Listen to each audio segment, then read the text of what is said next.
12 ദിവസത്തിന് ശേഷം നടന്ന ഇന്നത്തെ തെരഞ്ഞെടുപ്പ് ഫലപ്രഖ്യാപനം ഈ രാജ്യത്തിന് ഒരു പ്രതീക്ഷ നൽകുന്നുണ്ട്. ഈ രാജ്യത്തിന് നൽകുന്ന പ്രതീക്ഷ ഈ രാജ്യത്തിന്റെ ജനാധിപത്യ മതേതര സ്വഭാവം നിലനിൽക്കും എന്ന പ്രതീക്ഷയാണ്.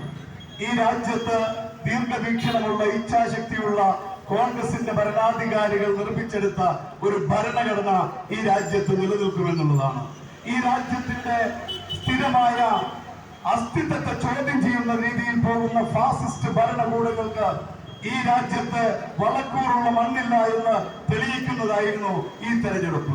അതുപോലെ തന്നെ കേരളത്തിൽ കഴിഞ്ഞ 8 വർഷക്കാലം ഭരിക്കുന്ന ഇടതുപക്ഷ ജനാധിപത്യ മുന്നണിക്കെതിരെ ഭരണവിരുദ്ധ വികാരം ആനടിച്ചു എന്നുള്ളതിന്റെ തെളിവാണ് കേരളത്തിൽ 18 സീറ്റുകളിലും UDF-ന് ഉജ്ജ്വല വിജയം നേടാൻ കഴിഞ്ഞത്. പ്രത്യേകിച്ച് ചാലക്കുടി